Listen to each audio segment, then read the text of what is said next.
माई के ममता तो अनमोल बा, लेकिन कोनो भी बेटा यदि माई के सतावता दुख देता एमे माई के कौन गलती बा भैया। माई कलब कलब के रोवा तरी कह तरी जा रे बेटा ई तू का कइला। कितना देवी देवता पूजनी मंदिर मंदिर जाके,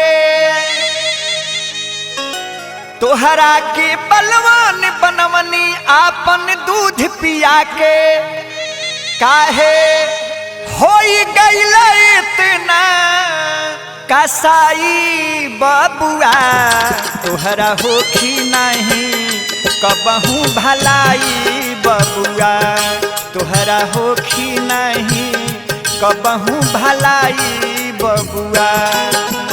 कितना देवी देवता पूजनी मंदिर मंदिर जाके, तोहरा के बलवान बनवनी आपन दूध पिया के, काहे होई गईला इतना, होई गईला इतना कसाई बबुआ, तोहरा होखी नहीं कबहू भलाई बबुआ, तोहरा होखी नहीं कबहू भलाई बबुआ।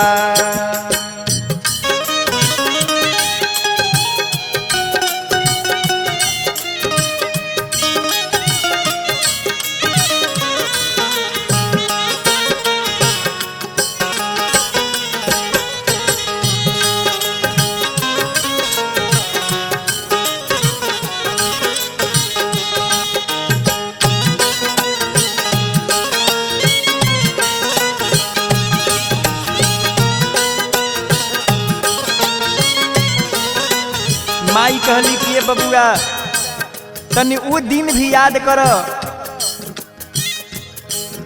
कि कितना साड़ी फाड़ी के तोहरा खातिर कईनी लुगरी, हमके घर से बाहर कैला जब अइली घर में मेहरी।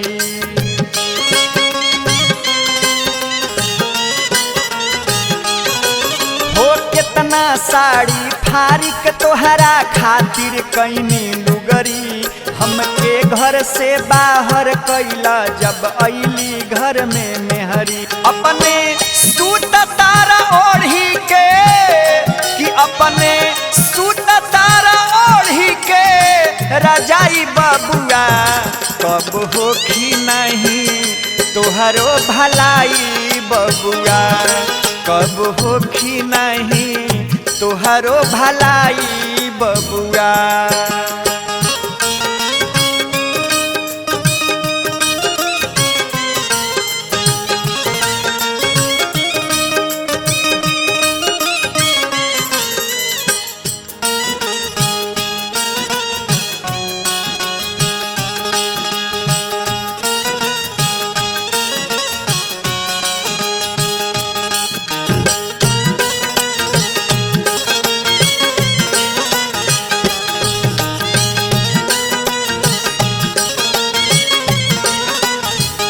माई कहली कि ये बबुआ उ सब तू भुला गईल, आज हमारा के इतना दशा करत रह जा रे बेटा।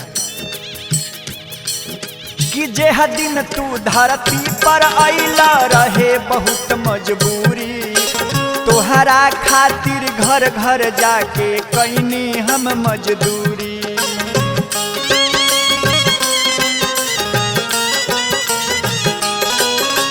जेह दिन तू धरती पर अइला रहे बहुत मजबूरी, तोहरा खातिर घर घर जाके कईनी हम मजदूरी।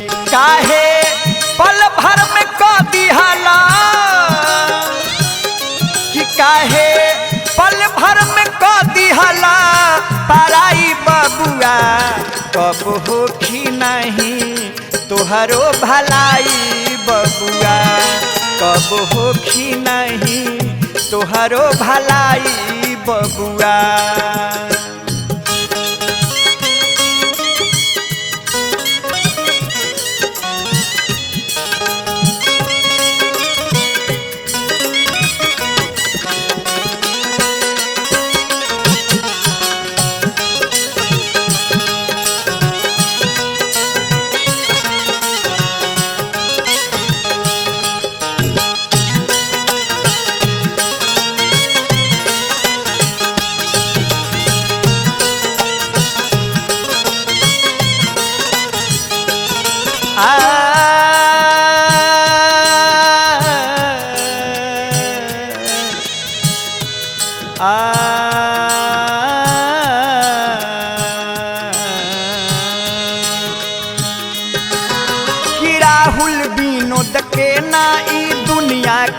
रीत चिन्हाता, बेटा माई के चिन्हत नइखे नाता टूटल जाता।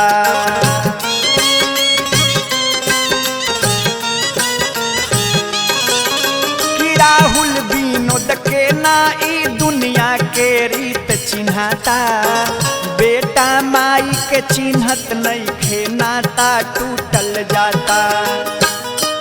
आवे आँखिया से देखी के, आँखिया से देखी के रोवाई बबुआ, काहे होई गईला इतना कसाई बबुआ, कब होखी नहीं तोहरो भलाई बबुआ।